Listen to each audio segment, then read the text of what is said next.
Okey, Assalamualaikum warahmatullahi wabarakatuh. Saya Sofi Sofian dari Easy Payment to You. Hari ini saya akan buatkan proposal untuk Encik Muhammad Arif. Okey, Encik Muhammad Arif. Okey, kita tengok dia punya maklumat kad macam mana.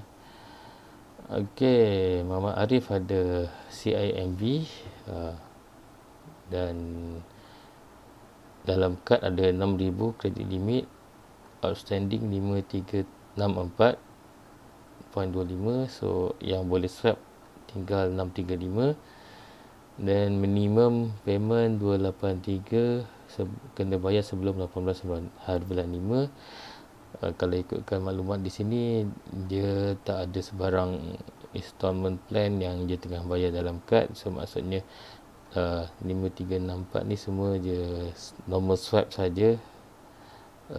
Dalam kad pun tak ada cash on call ataupun loan on phone. Okey, harap maklumat ni tepat dan terkini, sebab kalau ada perubahan dia kena begitu cepat-cepat, dan kalau ada perubahan kita silap kira, so proposal pun jadi tak betul, so everything semua tak betul lah.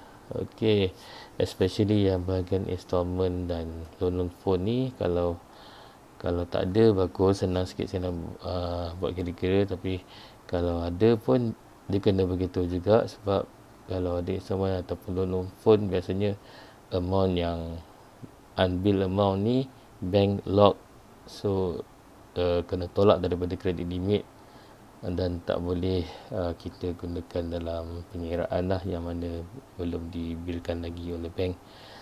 Okey, so sekarang ni saya akan pindahkan semua maklumat ni ke dalam Microsoft Excel untuk buat proposal. Okey, so tadi dia Muhammad Arif ada kad CIMB yang kredit limitnya 6,000 dan dia dah gunakan setakat hari ni 5370, so ada available 630. Okey, so CIMB boleh buat paling minimum 24 bulan, so dia punya one time payment processing fee adalah 29%. Okey, so kalau dalam kes ni kita tengok, kalau katakan kita settlekan semua sekali 5370 dan kita swap semua balik semula, maksimum minimum 900, kita tinggalkan dalam kad RM100. Kalau ada apa-apa emergency atau apa kegunaan lain. Okey, so 24 bulan, bayaran bulanannya ialah 245.83. Cuma kat sini dia kena top up 1181. Saya rasa maybe susah lah kalau dia nak buat proposal macam ni kan. Okey, so saya tak perlu nak buat untuk 36 bulan, sebab kalau buat 36 bulan, of course dia punya bayaran akan jadi tambah mahal. Of course bila buat 36 bulan, tempoh lagi panjang, so bayaran bulanan akan jadi semakin kecil. Tapi kena ingat, kos dia adalah semakin bertambah. So saya tak perlu teruskan untuk 36 bulan, saya concentrate pada 24 bulan. Okey, sekarang ni kalau nak buat fully restructuring macam ni, kos akan jadi tinggi. So apa yang saya buat, kita buat partial restructuring. Maksudnya kita tak restructure ke semua sekali amount 5370, tapi kita buat setakat yang boleh lah sekarang ni. Maksudnya yang saya fikirkan Cik Muhammad Arif mampu nak bayar. Okey, sekarang ni kalau tengokkan Muhammad Arif punya minimum payment ialah 283. Okey, so sekarang ni biasanya saya akan buat lebih kurang dengan dia punya minimum payment sekarang lah. Okey, let's say kalau kita buat reserve, maksudnya kita cuma settlekan 2170 So ada lagi 3200 yang belum settle, yang masih dalam outstanding. Okey, so kalau macam ni dia punya bulanan untuk swipe amount 2700 ni adalah 112.50. Dan untuk buat macam ni dia cuma kena top up dalam 253 lah, maksudnya lebih kurang lagi daripada minimum payment dia sekarang. Okey, anggap je lah dia bayar minimum payment sebanyak 253 bulan ini, dan yang 28 lebih tu dia tak payah bayar dah. Okey, kalau dia dah bayar dan dia kena bayar lagi 253 lah. Tapi kalau katakan dia tak bayar lagi 283, so tak perlu bayar 283, just bayar 253 saja ke dalam kad kredit sebelum kita start proses EPP ni lah. Okey, sekarang kita dah tahu untuk 24 bulan satu ialah 112.50 dia punya EPP. Tapi itu hanya untuk sebahagian saja. Dan apa jadi dengan yang 3,200 lagi yang belum restructure? Okey, untuk itu saya ada sediakan satu lagi jadual. Okey, jadual ni macam ni. Okey, sekarang ni kita dah tahu 112.50 ialah EPP untuk 24 bulan. So yang ini dah fix. Okey, dah tak boleh kacau lagi. Okey, yang hujung ni sebenarnya makin di bulan bulan maksudnya bulan kosong ni kita tak start lagi sekarang. Okey, dan bulan 1, bulan 2, bulan 3 baru, dan seterusnya baru start. Okey, sekarang ni kalau bayar okey saya terangkan satu persatu dulu item dalam ni.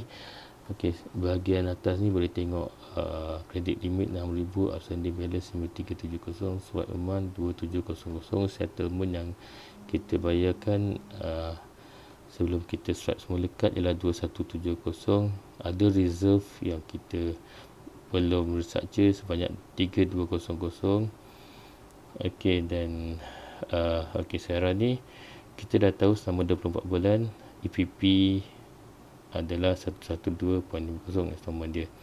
Okey, dan ada lagi reserve amount 3200. So 3200 campur dengan EPP ni untuk bulan yang selepasnya. Okey, dia dapat statement nanti. So 3200 dalam reserve amount campur dengan EPP 112.5.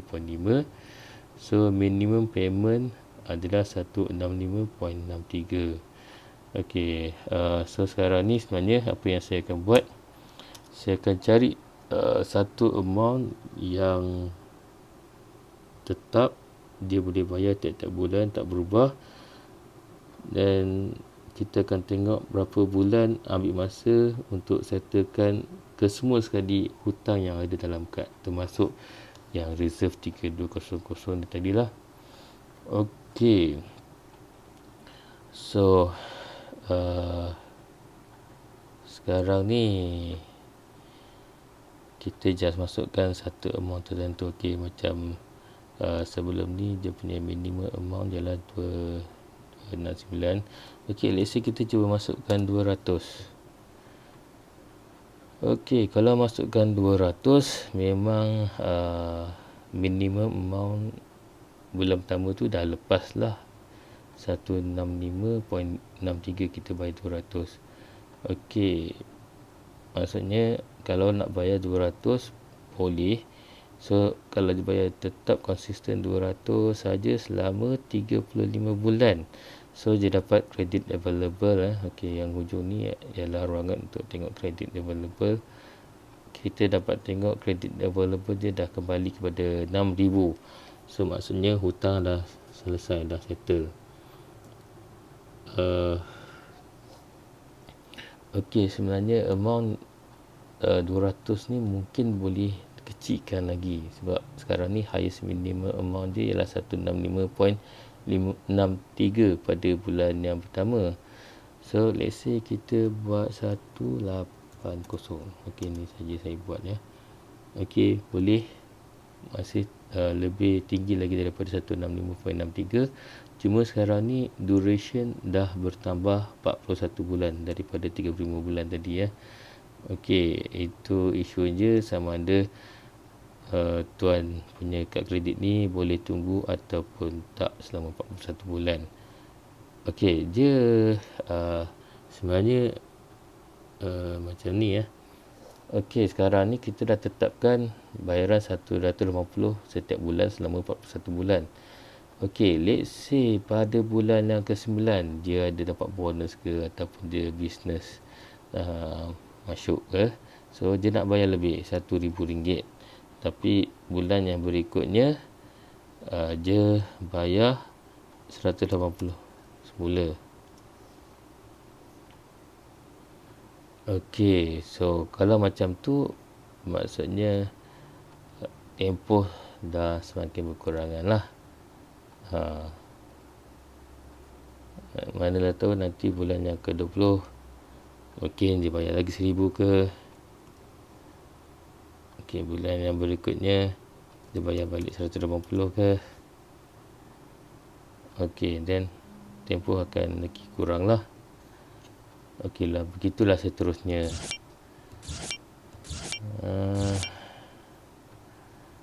Okey, so sebenarnya apa yang kita tetapkan kat sini ialah satu amount yang paling kecil yang dia boleh bayar lah.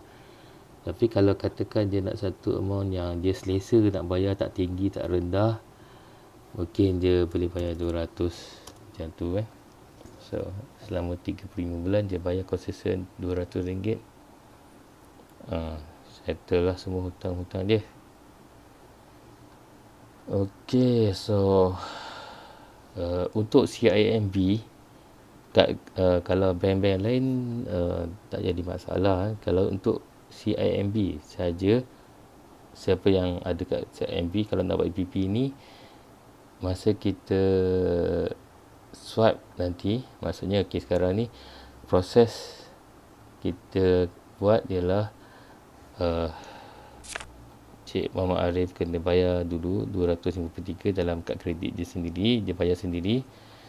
Okey, selepas dia bayar 253, update semula kepada saya berapa dia punya outstanding dan available selepas dia bayar 253.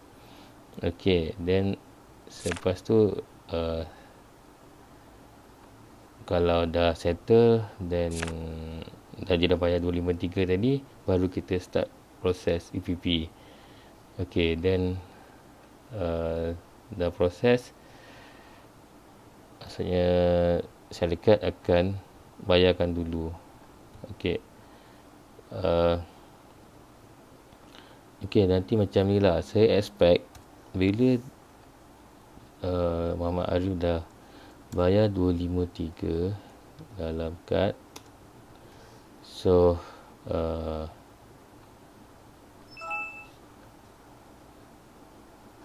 okey, bila dah bayar 253 dalam kad, so saya expect dalam kad ada dalam 5117. Ataupun sebenarnya kalau nak lagi elok okey, bayar 260 lah.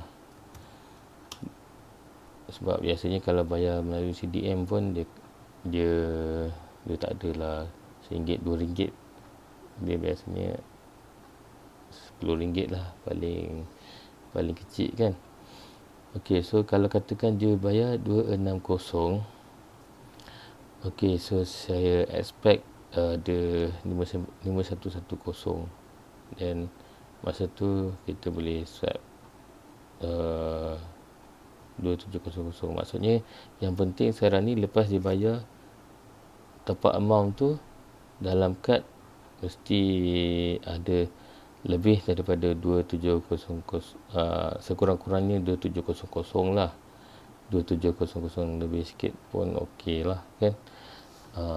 Okey, dan masa swap tu nantilah Cik Muhammad Arif kena ikut kami ke merchant untuk swap sama-sama kad.